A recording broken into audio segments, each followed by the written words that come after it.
It begins, almost always, as nothing, a flicker, a word that won't quite come, a hand that feels for just a moment like it belongs to someone else.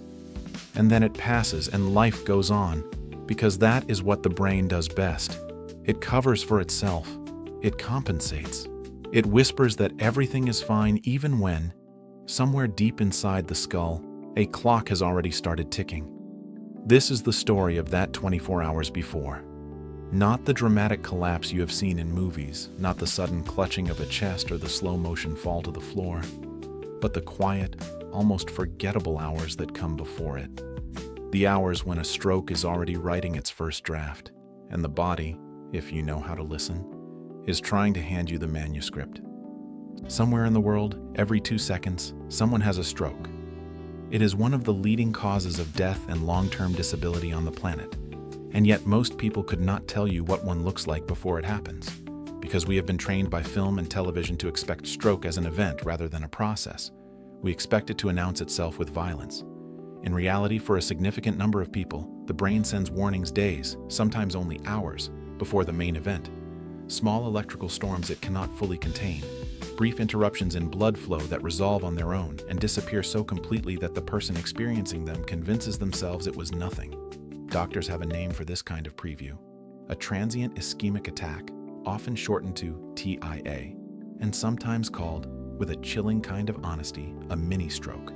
It is not a smaller version of a stroke. It is a stroke that the body managed to reverse, at least for now, and it is one of the most important warnings a human body can give, because nearly 1 in 3 people who experience one will go on to have a full stroke within the following year, and a striking number of those will happen within just the next 48 hours. To understand why this happens, you have to understand what a stroke actually is at the most basic level.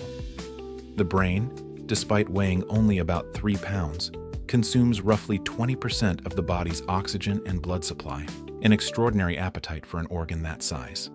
It survives on a constant, uninterrupted river of blood delivered through a network of arteries so intricate that mapping them in full detail remains one of the great challenges of modern medicine. When that river is blocked by a clot, by a fragment of plaque breaking loose from an artery wall, by a vessel narrowing under the pressure of years of untreated high blood pressure, brain cells in the affected region begin to die within minutes, not hours, minutes. This is why stroke specialists have a phrase they repeat to every patient, every family, every medical student. Time is brain. Every minute that passes without treatment, the brain loses roughly 2 million neurons. But before that final blockage forms completely, before the dam fully breaks, there is often a period of instability, vessels narrowing and loosening, small clots forming and partially dissolving, blood pressure spiking unpredictably, and it is in this window that the earliest signs begin to surface. Picture a woman in her late 50s, the kind of person who prided herself on never missing a day of work. The day before her stroke, she later told doctors she had the worst headache of her life. Not a migraine, not the dull ache of stress, but something sudden and explosive that made her stop mid-sentence in a meeting. She took 2 painkillers, blamed it on dehydration, and went home early. That night, she noticed her vision blurring slightly when she tried to read, just for a few seconds, and she put it down to tiredness and the blue light of her phone screen. The next morning, getting dressed, the left side of her face would not cooperate when she tried to smile at her reflection. She thought she had slept on it wrong. By the time she arrived at work, her speech had begun to slur, and a colleague, recognizing what she could not, called an ambulance. She survived. But doctors later explained that nearly every signal her body had given her in the 24 hours before, the sudden severe headache, the brief vision disturbance, the facial weakness, had been a transient ischemic attack trying, in its own limited language, to tell her what was coming. This is the cruelty of the pre-stroke window. The symptoms are real, but they are quiet, and they are designed by evolution to be ignored. A flicker of numbness in an arm that resolves in 90 seconds does not feel like an emergency. A moment of dizziness while standing up does not feel like a 5-alarm fire. Slurred speech that clears after a minute feels, to most people, like nothing more than fatigue, or too much coffee, or the early signs of a cold. And so, the warnings get explained away, folded into the noise of an ordinary day, because the alternative, stopping everything, calling for help, admitting that something inside your own skull might be going catastrophically wrong, is almost unthinkable in the middle of an unremarkable Tuesday. But the science is unambiguous about what these moments actually represent. A sudden, severe headache, unlike any before it, can signal bleeding or pressure changes in the brain. A brief loss of vision in one eye, sometimes described by patients as a curtain falling, often points to a temporary blockage in the artery feeding the retina, a close cousin of the arteries feeding the brain itself. Sudden confusion, or difficulty finding simple words, suggests that the language centers of the brain, usually concentrated in the left hemisphere for most people, are being starved of oxygen, even briefly. A sudden, unexplained loss of balance, a feeling that the room is tilting, can indicate disruption in the cerebellum or brainstem, the brain's deep control centers for movement and coordination. And weakness or numbness, especially when it appears on only one side of the body, in the face, the arm, or the leg, is perhaps the most classically recognized warning of all, because it reflects exactly how the brain is organized. Each hemisphere controls the opposite side of the body, so a blockage on one side produces symptoms that are strikingly, almost diagnostically, one-sided. This is where the medical world has tried, for decades, to translate something as complex as neurology into something a frightened bystander can remember in a crisis. The acronym is simple, almost stubbornly so: F for face, checking whether one side droops when the person smiles.